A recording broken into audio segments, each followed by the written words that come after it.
મિત્રો આજે આપણે બનાવીએ ભરેલી સરગવાની શીંગો। તો કેવી રીતે બનાવવાની ચાલો અલગ રીતે આજે આપણે બનાવીએ। તો આજે ગરેબ છે ને એનામાં ચાકુથી અણી કરી આવી રીતે અને શીંગને આ રીતે આપણે કરી લેવાની છે। અને આવી નાની ચમચી હોય ને એનાથી આ ગરેબ કાઢી લેવાનો છે। એટલે બહુ ગરેબ નહીં કાઢવાનો, જ્યાં મોટા બી હોય ને એ રીતે આમ ખાલી કરી નાખવાની। એટલે પછી આપણે જો એ જ રીતે બધી જ શીંગો આપણે બનાવી દીધી છે। પછી આ જે ગરેબ હોય ને એ આપણે અહીંયા ભેગો કરી બીવાળો। હવે આને આપણે શું કરવાનું છે, આપણે ખાંડી નાખવાના। બધા શીંગોના ગરેબ કાઢેલા બી છે, આની એની અંદર નાખશું લસણ વલિયારી, આ મિક્સ એકદમ કરી ખાંડી અને આની અંદર આપણે મસાલો કરશું ને એનીથી આપણે આ શીંગો ભરવાની છે। ચણાનો લોટ નહીં ભરવાનો, ચણાનો લોટ નાખીશું પણ કેવી રીતે એ આપણે આગળ જોઈશું અલગ રીતે। અને ડાયાબિટીસવાળા માટે બહુ જ ફાયદો છે। આંખના નંબર હોય તો ઉતરી જાય, વાળ કરતા હોય તો ઉતરી જાય, ગોઠણનો દુખાવો મટી જાય। ડાયાબિટીસવાળા ફૂલ ઇઝીલી ખાઈ શકે। અને બહુ વજન વધેલું હોય ને તમે રેગ્યુલર મહિનો ખાવ તો તમારો ફેટ વધારે હોય એ ફેટ પણ નીકળી જાય છે। ખૂબ જ આંખોની બળતરા, પેશાબની બળતરા અને ખૂબ જ ગુણકારી છે। આ શીંગોના જેટલા ગુણ કહીએ એટલા ઓછા છે। વડીલોને તો આ બધી ખબર જ હશે, એટલે આપણે અલગ રીતે આ બનાવીએ કે જેથી કરીને ડાયાબિટીસવાળા પણ ખાઈ શકે અને નોર્મલ વ્યક્તિ પણ ખાઈ શકે। ચાલો બનાવીએ કેવી રીતે બને। મિત્રો આપણે જે બીજ કાઢ્યા હતા આપણે એ સરસ થઈ ગયા છે, અંદર કૂટી લીધા છે। લસણ 4-5 કરી અને વલિયારી અને આપણે જે શીંગમાંથી આપણે બીજ કાઢેલા હતા એ ગરમ સાવ આપણે નથી કાઢી નાખવાનું મિત્રો, આટલો ગરમ તો આપણે રહેવા જ દેવાનો। બી હોય અને થોડો ગરમ એ બે આપણે કાઢી લેવાનું હતું, બરાબર। તો હવે ચાલો આમાં મસાલો કરીએ। તો કઈ રીતે કરવાનો છે મિત્રો, પહેલાં તો આપણે લઈશું ધનિયા પાવડર, 2 ચમચી ધનિયા પાવડર તો આપણે જોઈશે, કેમ કે આપણે કોઈ ટાઈપનો લોટ નથી નાખવાનો, એનો મસાલો આપણે તૈયાર કરવાનો છે। તો લેશું આપણે હલ્દી, અને ગરમ મસાલો નહીં નાખવાનો કેમ કે એનીથી એસિડિટી થાય છે। અને લાલ મરચું આપણા સ્વાદ અનુસાર નાખવાનું છે, જેમ તમે તીખું ખાતા હોય એ પ્રમાણે। હિંગ આપણે વઘારમાં નહીં નાખવાની, અત્યારે જ નાખી દેવાની।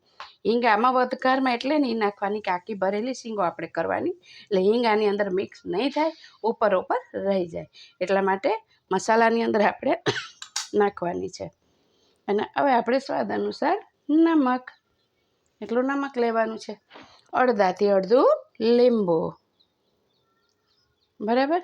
અને એમાં જરીક આપણે અડધી ચમચી નાખીશું મોરસ। આટલી મોરસ ડાયાબિટીસવાળાને બિલકુલ મિત્રો નડશે નહીં, કેમ કે સામે લીંબુ આવી ગયું છે, એટલે કોઈ પ્રોબ્લેમ નહીં, ખુશી ખુશી ખાઈ શકો છો।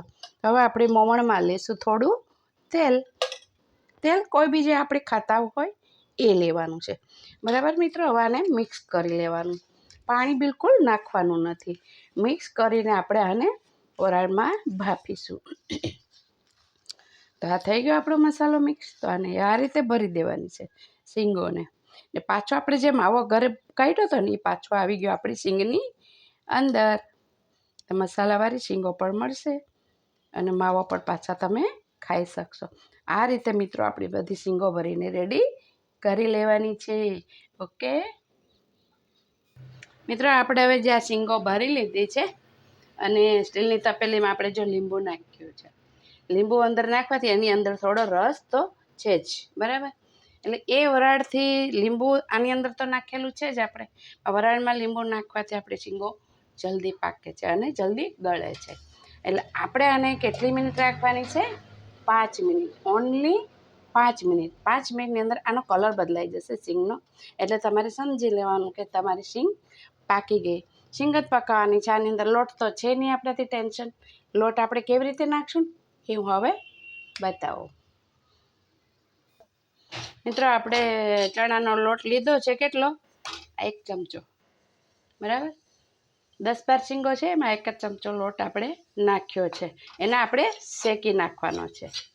શેકી પછી થોડું આપણે તેલનું મોવણ આપી અને પેલા શાકમાં આપણે ઉમેરીશું। મિત્રો આપણું તેલ આવી ગયું છે, તો આપણે થોડું પાણી જ નાખવાનું છે, કેટલું, આટલું જ, બરાબર।